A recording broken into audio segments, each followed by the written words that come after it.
কখনো রাষ্ট্রধর্ম ইসলামকে নিয়ে কটাক্ষ করে আবার কখনো মানুষের সাথে গরুর তুলনা করে কচুরিপানা খাওয়ার পরামর্শ দিয়ে কিংবা দ্রব্যমূল্য সহনশীল রাখতে ব্যর্থ হয়ে বেফাঁস মন্তব্য করে সবসময় আলোচনায় ছিলেন সাবেক পরিকল্পনা মন্ত্রী এম.এ. মান্নান। 1966 সালের ফেব্রুয়ারি মাসে মৃত্যুকে দেখেছিলেন খুব কাছ থেকে। বিধ্বস্ত হেলিকপ্টারের 24 জন যাত্রী সবাই মারা গেলেও বেঁচে ছিলেন তিনি একা। আব্দুল মান্নান কর্মজীবনে ছিলেন সরকারি আমলা, এছাড়াও কাজ করেছেন বিদেশি সাহায্য সংস্থায়। রাজনীতিতে আসার পূর্বে কাজ করেছেন স্বরাষ্ট্র মন্ত্রণালয়ের যুগ্ম সচিব, প্রধানমন্ত্রীর কার্যালয়ের মহাপরিচালক এবং এনজিও ব্যুরোতে মহাপরিচালক হিসেবে। রাজনৈতিক জীবনে এম.এ. মান্নান 2005 সালে প্রথমবার নির্বাচনে অংশ নিয়ে হেরে যান, তবে 2008, 2014 এবং 2018 সালের নির্বাচনে তিনি জয়লাভ করেন। সবশেষ এম.এ. মান্নান সুনামগঞ্জ 3 আসনের সংসদ সদস্য ছিলেন। 2014 সালে প্রথমবারের মতো অর্থ মন্ত্রণালয়ের প্রতিমন্ত্রী হিসেবে দায়িত্ব পান। এরপর 2018 সালে পরিকল্পনা মন্ত্রণালয়ের দায়িত্ব পান।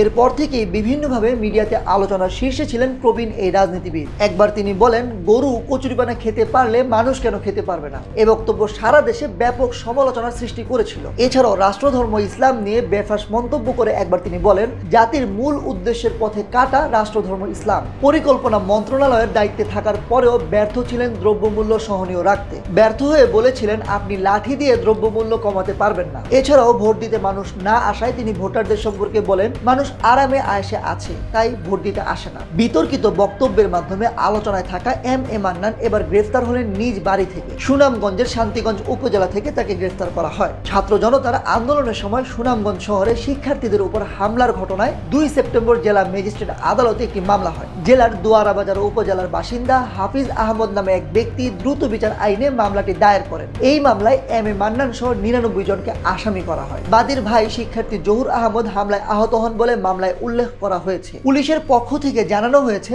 ঘটনার বিষয়ে জানতে তাকে আদালতে হাজির করে রিমান্ড চাওয়া হবে। 5 আগস্ট ছাত্র জনতার অভ্যুত্থানের মুখে পদত্যাগ করেন শেখ হাসিনা। এরপর থেকে এখন পর্যন্ত আওয়ামী লীগ সরকারের মন্ত্রী, সংসদ সদস্য, উপদেষ্টা ও শীর্ষ পর্যায়ের নেতা মিলে 32 জনকে গ্রেফতার করা হয়েছে।